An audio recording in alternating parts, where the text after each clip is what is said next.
नाशिक शहरापासून अवघ्या 70 किलोमीटर अंतरावर असलेल्या भंडारदरा येथील कळसुबाई हरिश्चंद्र अभयारण्यात काजव्यांचा प्रकाशोत्सव रंगात आला असून 2 दिवसांपूर्वी विजांच्या कडकडाटात पडलेल्या वळव्याच्या पावसाने दमदार हजेरी लावल्यानंतर काजव्यांच्या लखलखाटात अभयारण्यातील वृक्षराजीवर अधिकच वाढलाय. निसर्गाचा सृष्टीवरील हा अद्भुत नजारा डोळ्यात साठविण्यासाठी पर्यटकांची पावले मोठ्या संख्येने अभयारण्याकडे वळू लागली आहे. कठोर नियमावली आणि प्रभावी अंमलबजावणीमुळे यंदा नाशिक वन्यजीव विभागाने पर्यटकांना शिस्त लावण्यास बऱ्यापैकी यश मिळवले. राष्ट्रीय हरित न्यायाधिकरणाने मागील वर्षी वन्यजीव विभागाला काजव्यांच्या उत्पत्ती काळात अभयारण्यात येणाऱ्या पर्यटकांना नियमांची कठोर चौकट आखून त्याची प्रभावी अंमलबजावणी करण्याची ताकद दिली होती. त्यानुसार वन्यजीव विभागाने यावर्षी अभयारण्यात दोन्ही प्रवेशद्वारावरून सायंकाळी 6 ते रात्री 9 वाजेपर्यंत प्रवेशद्वाराची वेळ मर्यादा निश्चित केली आहे. यावेळेत केवळ 2000 पर्यटकांना आत प्रवेश मिळणार आहे. प्रत्येक पर्यटकांना आधार कार्डचा फोटो, वाहन क्रमांक, पर्यटक संख्या नोंदवून घेतली जाते. मोबाईल टॉर्च, बॅटरी कॅमेराच्या फ्लॅशच्या वापरावर तसेच लहान मुलांच्या लाईटच्या शूजवर पूर्णपणे बंदी घालण्यात आली आहे. अभयारण्यात येणाऱ्या पर्यटकांनी वन विभागाच्या सूचनांचे काटेकोरपणे पालन करत पर्यावरण स्नेही इको टुरिझमचा आनंद घ्यावा असे आवाहन अभयारण्याचे सहाय्यक वन संरक्षक अनिल पगार यांनी केले.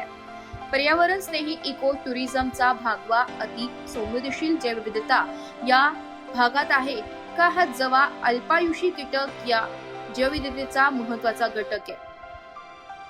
काजव्याचा हा प्रजनन काळ असतो. नर काजवा लुकलुकत मादीला स्वतःकडे आकर्षण करत एक प्रकारे संवाद साधत असतो. आपल्या गोंगाट, गोंधळ व कल्लोळामुळे त्याचा हा संवाद तुटून नर काजवा मृत्युमुखी पडू शकतो. जबाबदार वर्तन टाळावे. कृत्रिम प्रकाश साहित्याचा कुठलाही वापर अभयारण्य क्षेत्रात करू नये असे आवाहन वन्यजीव विभागासह निसर्गप्रेमी पर्यावरण अभ्यासकांकडून करण्यात आले.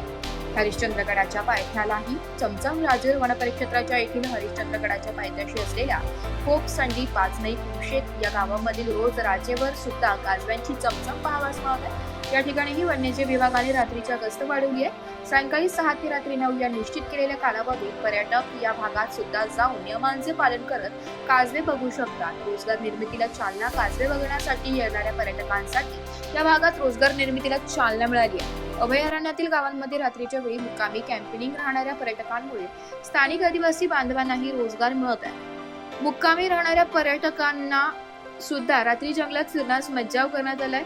19 पार्किंग स्थळांची उभारणी. पर्यटकांनी अभयारण्यात प्रवेश केल्यानंतर त्यांची वाहने पार्किंग स्थळावरच उभी करणे बंधनकारक करण्यात आले.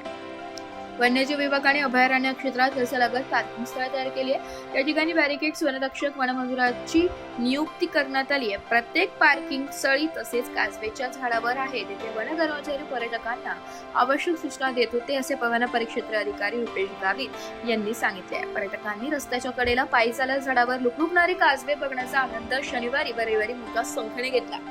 ब्युरो रिपोर्ट, नाशिक लोकशाही न्यूज, नाशिक.